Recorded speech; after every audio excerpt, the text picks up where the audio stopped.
Frequency Podcast Network. Stories that matter, podcasts that resonate. He's in the building!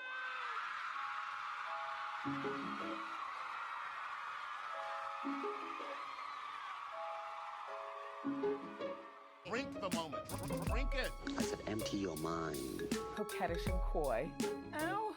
Ow. What? There's people that are dying. The wickedly talented. More than great. It was historic. Crack is What? Oh, good for you. I have to apologize. One of the hottest. Welcome back to The Reheat, a podcast that re-examines the wildest celebrity news and scandals of yesteryear and asks, how would we react to the same events if they'd transpired today? I'm Sarah Sahagian. And I'm Sadaf Hassan. Now, Sarah, you just got back from a trip to Chicago. There was a wedding involved. Fill us in a little bit. How was it?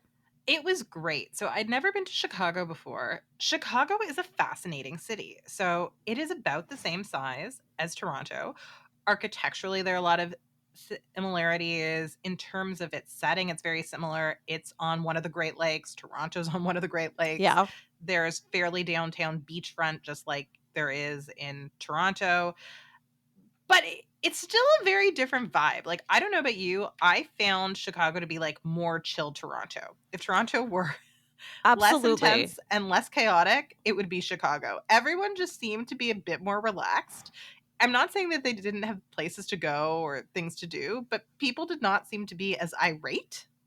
Yeah. Well, it's funny because I think a lot of people, myself included, consider Toronto to be the more relaxed New York. So if Chicago is the more relaxed Toronto, Yes. those people are sleepy, and I love that. No, they just are sweet Midwesterners. Yep. No, I loved it. It's great. So we went to this really wonderful restaurant called the Purple Pig, which Ooh. in my head, to me, feels like it might have been part of the inspiration for the bear. I've yet to find any proof of this, but its founder, its founder won or was nominated for the James Beard Award and won a Rising Star Culinary Award about a Ooh. decade ago. And the Purple Pig is just fantastic. It's kind of Mediterranean inspired. It has small plates. We had some braised beef short ribs, the Ooh. best seafood risotto of my life, which is interesting because Chicago is not on the sea, but they still brought their A game for seafood. Amazing. I was very impressed. And this really delicious panettone with this lemon sauce. Highly recommend the Purple Pig. You do need to make reservations in advance. I also lived my childhood dream of seeing the Magnificent Mile. So, Sadaf, do you remember how guests of the Oprah Winfrey Show stayed at the Omni Hotel in Chicago's Magnificent Mile? I think I do because I remember, I believe that's the first time I'd ever heard of the Magnificent Mile. So the Magnificent Mile, it's kind of, it's downtown. It kind of feels a little bit like their version of Yorkville. There's a lot of luxury shopping, a lot of designer stores, a lot of great restaurants. The Purple Pig is in the Magnificent Mile. So are a great deal of high-end hotels, including the Omni. Now, I didn't stay there, but I walked by it. And so I got to live my Oprah dreams. It's very centrally located. We did stay in the Magnificent Mile, which was nice. We stayed at a Sofitel, which Ooh. was, Sofitels, they do a good job. They do the French. job. The French understand hospitality. But it was cool. We got to walk by the waterfront and really see, like, their beach is right downtown, which is cool. Mm. And I got to see the Cloud Gate, which is the official name for that iconic bean statue that you may or may not have Oh, a Tiffany's yes. necklace that's a homage to it. Yes, of course. I have to ask you, though, because, this is the time. This is the question that was on my mind when Sarah first told me about her trip. Now, Chicago has a very Trumpian backdrop, shall we Yes, say. What yes. was that like? What did you see? Okay, so there is a big Trump Tower on the waterfront. It's huge. There were people in front of it the day we were there taking selfies. I don't know if those were ironic selfies or celebratory selfies. So I Yikes. went to Chicago days after the US election. I was there on November 8th to the 10th.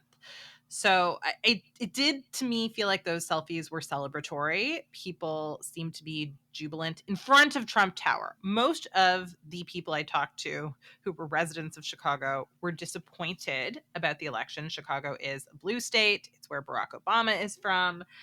But it was interesting because I feel like the people there, while they were upset about it, had this fatalistic attitude, which is really sad. Oh, yeah. Just Well, I sort feel of, like a lot of people do right now. yeah. And I don't live in America, so I'm not going to judge anyone's reaction right now. I don't know how I would react if that were my country. Yeah.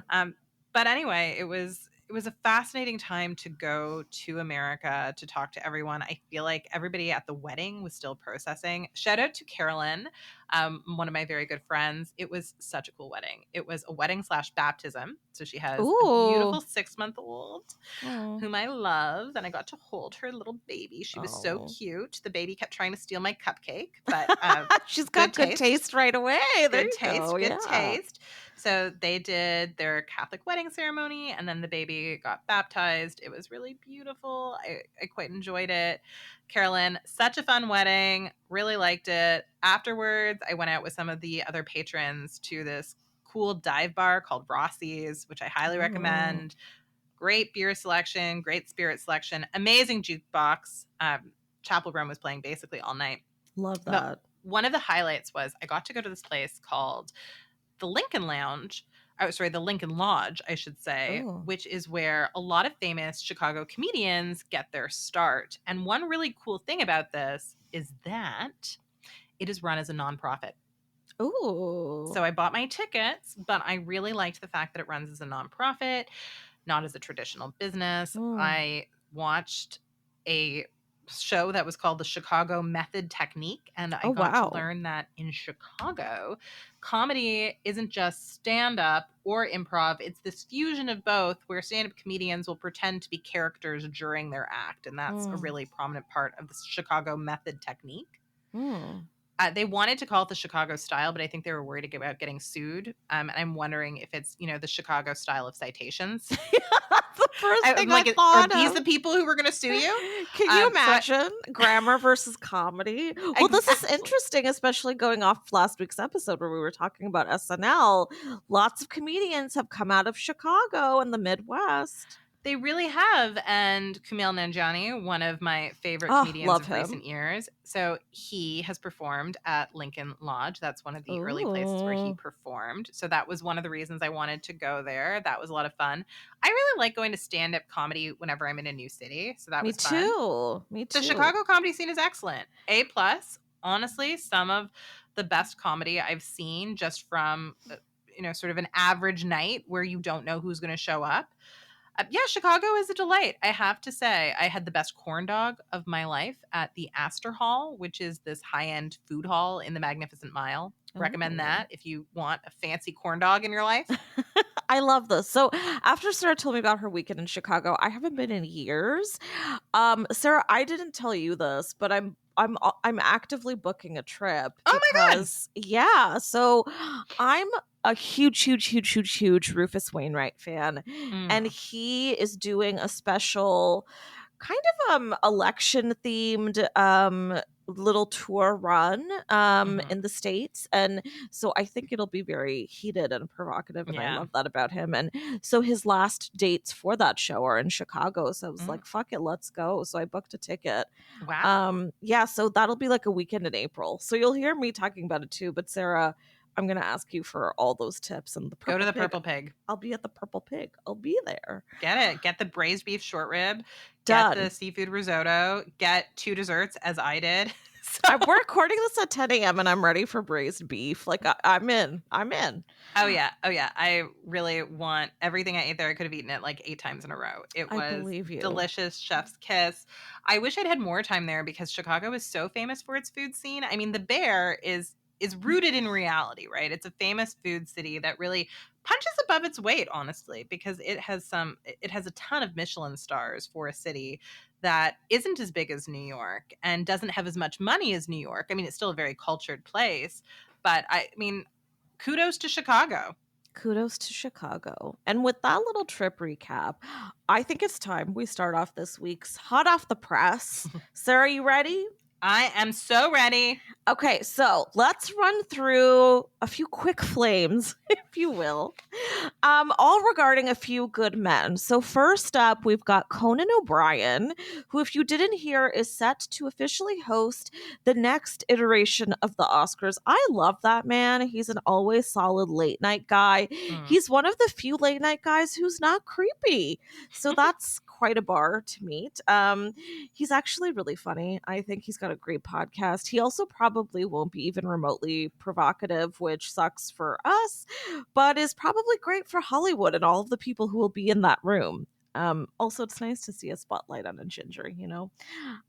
Next up, and this is sad news, so brace yourselves. David Lynch revealed he needs oxygen to walk after smoking from age 8 to 76. This is after his 2020 emphysema diagnosis. So this means he won't be able to direct on a set again, but he can do it remotely. Don't worry. He also can't really leave his house, but as a notorious antisocial individual, he's totally okay with that. He told people, quote, "I saw the writing on the wall and it said, 'You're gonna die in a week if you don't stop.' I could hardly move without gasping for air. Quitting was my only choice." He's saying all of this and announcing this because he wants to send a message to smokers, which Sarah and I are relaying to you now. Quote, "I really wanted to get this across. Think about it. You can quit these things that are going to end up killing you. I owe it to them and to myself to say that." Well, we love you, David Lynch. I love you a lot. So I hope you're going to feel better soon. But now taking another really wildly different path. For a real deep dive, our favorite piece of news this week, and I say that a little bit ironically, involves John Krasinski, who was announced as this year's Sexiest Man Alive, according to the staff of People magazine, who always seem to be 5 years behind and are definitely done choosing any people of color for their cover. There was definitely a little run they had there for a while, but I think they wrapped that up. Sarah, I need to know your immediate thoughts on John Krasinski's sexiness. Okay, so he doesn't do it for me. Okay. Listen, I'm not like this isn't for me, right? I don't think it's for you either. I don't think the Sexiest Man Alive is something that actually is going for big or bold choices. I think they're going for the least polarizing choices The possible. safest possible. Yeah, that's why they wait 5 years later. Exactly, safest. And very few people, I think, in the general public are like offended by John Krasinski as a person. It's just like, meh. I view him the way I view like 2% milk. Okay. Oh, I don't buy it. It's totally fine. I get that it's a staple and people need it, right? So that is how I view him, as 2% milk. He's very mainstream. ouch. Having said that, there are a lot of whispers in the industry that he's a bit of a jerk, that he's pretty demanding, that he's hard to work with.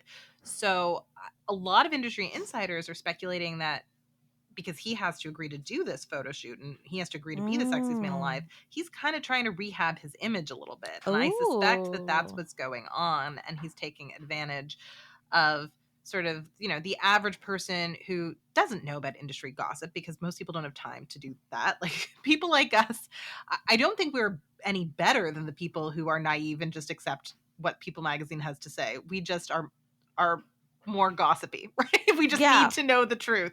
And so I think the average person doesn't know the truth. And if he can be the Sexiest Man Alive and really entrench himself as this beloved star for mainstream America, then the fact that he's difficult to work with might not matter as much, and he'll still be super bankable, right? At the moment, he's been given a lot of leeway to do whatever he wants in Hollywood. But if you're too difficult to work with and you don't have fans, you can't do that. So if you're difficult, you definitely need fans.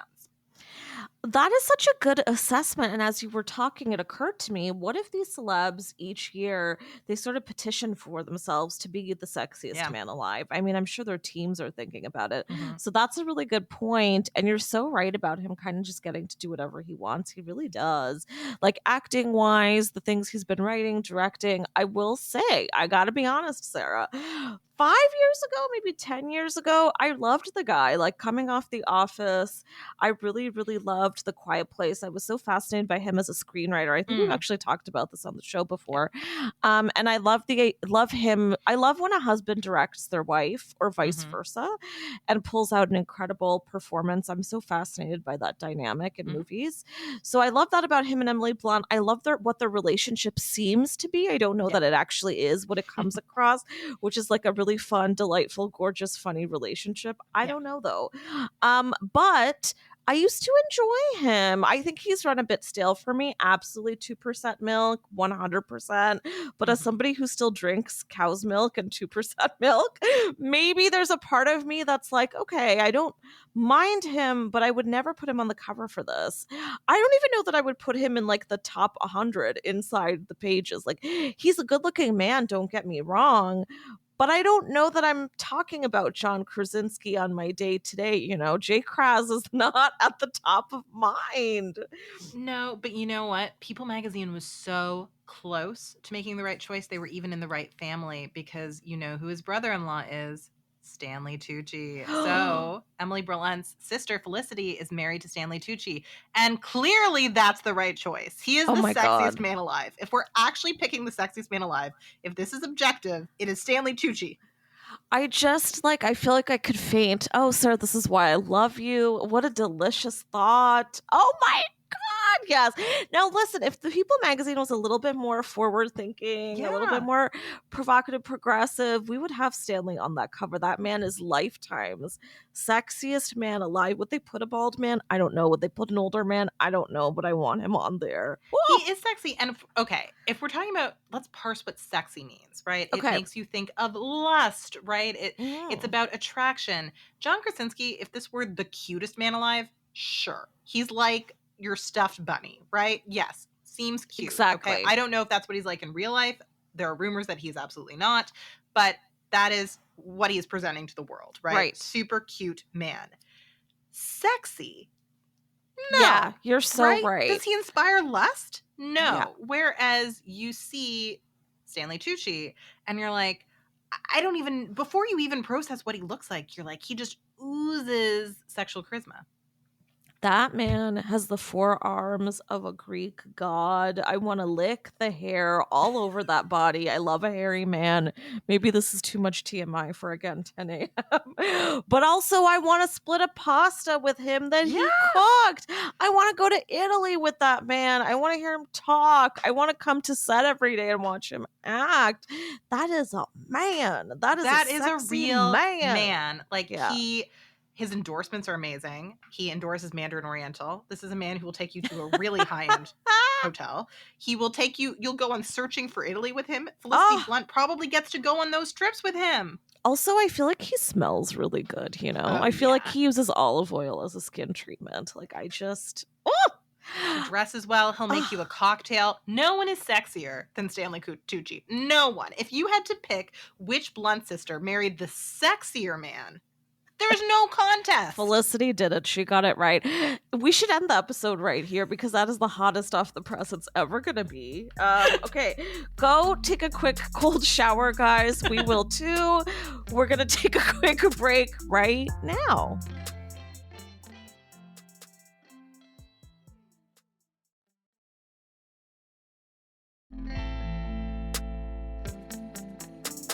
And we're back. So in Palace news, rumors have been swirling that Kate Middleton has been faking cancer, or that someone has been faking cancer on her behalf, after an old report surfaced saying the princess has been afflicted by precancerous cells.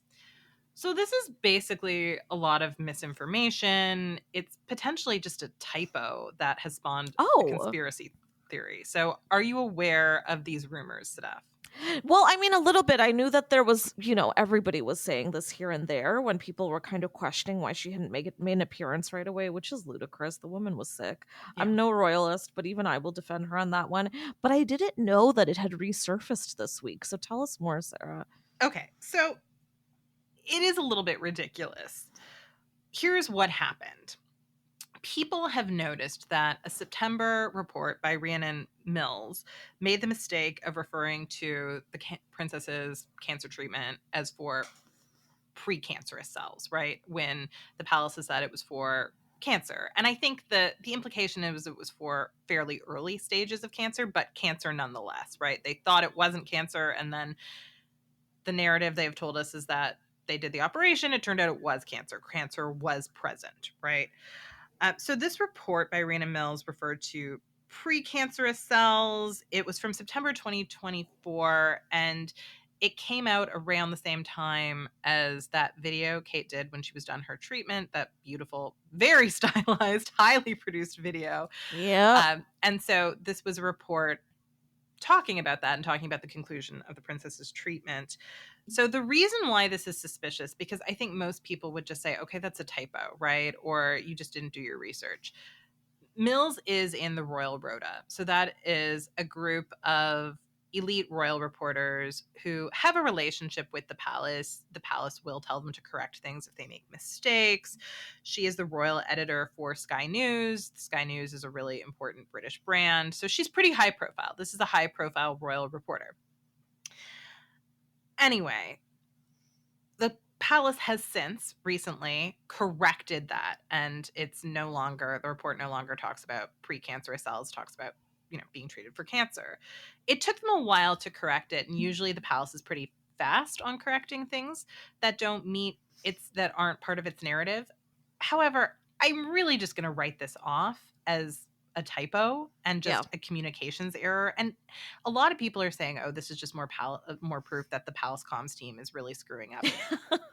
You know what? In this case, it is one typo and one report. Yeah. I'm going to say this could happen to anyone. And it's because the conspiracy theorists want there to be smoke there that it's becoming an issue. And there are serious, legitimate people out there, including professors at the university at UCLA, right? Including UCLA professors. And I'm not going to name who this was because I actually feel kind of terrible that this person now is part of this conspiracy. Yeah. But there are legitimate people who believe that Kate is probably dead or in a coma, and that the cancer story was completely made up by the palace. This woman has been seen, okay? She was at the trooping of the color. Yeah. We know she is alive, okay? She is not dead. She is not in a coma. And I love conspiracy theories. I love them. There is a part of me that still believes we never landed on the moon. But we have seen this woman. Yeah, I'm totally with you. You're so spot on. But I will say, you're absolutely right. That is probably just this tiny typo. We should just let it go. But they have fucked up a few times now, Sarah. Then it does add up. Then you do kind of start to think, God damn, like, should they change up this department? Should somebody be doing a little more oversight? What's going on? Or, as I like to envision, and listen, I'm not an ageist, but is there a lot of people behind the desk there who maybe should kind of retire? It's a time for a new crew. It might be. The palace also doesn't pay particularly well, and sometimes you get what you pay for. Maybe they should invest more money in comms. Fair. Right? I'm loathed to criticize an employee who isn't particularly well compensated. That's you're right. You're right. That's fair. Yeah. So maybe they should reevaluate their strategy, including maybe hiring more experienced people or better people, but also paying everyone properly. I just think, why does everyone want to believe this woman is dead? Why can't we just believe the truth that it's very sad that she had cancer? She fortunately was able to access the best treatment there is, and it seems like she is on the mend. Like, why can't we have nice things? You're so right. I wish you guys could see Sarah's face when she said that. You know what? I don't know, but I think it's that typical thing. We all love a conspiracy theory, as you said, and we love the idea of there being insane drama. I mean, lest we forget, Elizabeth's man, a lot of people thought he'd been dead for a while. They were propping up a corpse right before he actually bit the dust. Dare I say, I said that very uncouthly. I'm so sorry. But there are such wild rumors always around this royal family, and I think it's because they're just so easy to make fun of, because they really do, in so many ways, live in the past. They feel a lot like mascots, and I think when you want to knock down the highest piece on the totem pole, you will resort to the most ridiculous stuff. And sometimes that's just assuming that they're all dead. Clones and stunt people have been walking around to take their place. It's ridiculous. She's alive. Calm down, guys. There's other things to make fun of with the royal family that are actually true. Yeah, absolutely. If you are against the monarchy, use that energy to fight the existence of a monarchy. Yes. Don't create conspiracy theories Yeah. that a woman who had cancer is actually in a coma or dead. Like, I just feel like all of this energy could be redirected to a more productive place. Put it on Prince Andrew. That man's still running around and he's such a fool. Like, I feel like we've kind of let him lie and we should not have done that. He's a bit of a scoundrel. Let's go after him. Yeah, absolutely. Go after him. I just think it's interesting. I mean, that probably at the moment, the person who least needs this scrutiny, the only royal I really have a lot of sympathy for other than the kids, right? This woman who has cancer, guys. Yeah, absolutely. Lay off. Lay off, okay? Like, let There you her go. recover. Cancer is something that is, I mean, we all know somebody who was diagnosed with cancer at a young age. It is depleting. This woman has 3 children. I very much just want to believe the narrative that she is getting better. I hope that is the case. And I hope that the world can want that for her because she is a young woman with 3 children. Yeah, I completely agree. And on that note, time for our final news nugget. And again, we're taking a really different path with this one. Sarah, I would very much like to discuss the gorgeous and talented Denzel Washington, who one might argue could have been, should have been this year's Sexiest Man Alive. He is on a press tour for the new Gladiator, which I cannot wait to see.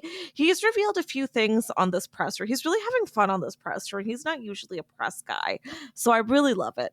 He said that he hasn't had to audition for a role in 40 years. Obviously, who is making Denzel audition? And also that he kissed a man in the new movie, but the scene was cut tragically, and I'm really sad about that. Please, Hollywood, more homosexuality always. And he also revealed that pretty much every film he made in the 90s after Malcolm X was a, quote, clunker, because that was his, quote, earnings era, which I actually kind of liked. So basically, he said he had this period where he was trying to get really good roles, kind of win a little bit of acclaim for his craft. And then he had a period where, okay, I'm getting married, I'm having children, I want to be able to fund this life. Yeah. Let me just bring in the big bills. And I kind of like that he admitted that. Not a lot of people would. But justice for the Pelican Brief and Devil in a Blue Dress. I love those. And I know he's not talking about Philadelphia. Sarah, which Denzel film would you rescue from that era? The Pelican Brief, as far as thrillers go, is a legitimately well done thriller, It's right? Great. If you judge it by the standards of its genre, as Roger Ebert trained us to do, Yes. I think it's a well-made movie. It holds up. People still watch it to this day. Maybe he forgot about the Pelican Brief. I have to believe that because that's a classic of the thriller genre. Thank you. And also he had so much delicious heat with Julia Roberts. Yeah. I always kind of wished we got to see a little more of them together in the end. Although he did say once that they did have an alternate ending where the two of them are more direct about ending up together, but he preferred the more oblique ending. Of course you did, Denzel. I respect you, sir. I'll go with it. But I envision those two together in a future film. Any others, Sarah? He had so many. There was The Bone Collector with Angelina Jolie. Not a great movie. Not a great movie. I watched it again recently, but it was so much fun. He did Fallen. He did a lot of terrible ones, I will admit. And I've recently, coincidentally, been going through those 90s films. And I would sit there each time and be like, I can't believe this man did this movie. But also, let's remember, the 90s was a time for camp in a very unique way. Yeah. Thrillers that were very campy, and they were like paperback thrillers. It was such a fun time. You would never get movies like that now. And I really, really wish we did. Like, oh my God, what a time. Those were like, I mean, now we'll get like a James Patterson movie, but it's not the same. It's not the same. No, it was a time when adults were allowed to have fun at the movies. I feel like now all the fun movies are really for tweens. They're like Marvel movies. Yeah. Whereas thrillers are all about adults enjoying themselves, right? And the 90s was a golden age for movie thrillers. I really enjoy a lot of them. They are a great time with popcorn. So I think Denzel needs to take it more seriously that he brought a lot of joy and needs to realize that as an artist, it's okay to have your joy era. Yes, that was also his money era, but it's the era that gave so many people so much happiness. I love that note. I will add one thing to that. If you haven't ever seen it, and you will always hear me spiel about this if you know me, but one of my favorite movies of all time is Mississippi Masala, which stars him and also the gorgeous Sarita Choudhury, and them together is one of the hottest, most chemical combos I've ever seen. It is in the 90s, but it came in just before Malcolm X, so I know he's not talking about that one, and he's talked often about how much he loved this movie. So hey, if you need a little Denzel pre-Gladiator watch, maybe Mississippi Masala. I insist. And guys, that's this week's episode. Thank you to our editor, Evan Wexler. And of course, thank you to all you listeners who are just as hot, just as sexy as these guys that we love. You can listen to The Reheat for free on the Seeker app. You can also find the show on the Frequency Podcast Network or wherever you get your podcasts. If you want to hear more from me, you can find me at _Safasan. Sarah, remind us yet again, where can our listeners find you? You can find me on Instagram at Sahagian Sarah. And if you liked this podcast, please rate, review, and subscribe so other listeners can find us too. And if you'd like us to keep growing, we'd love for you to support us on Patreon at patreon.com/thereheat, where we've got some goods in store for you. Thanks for listening.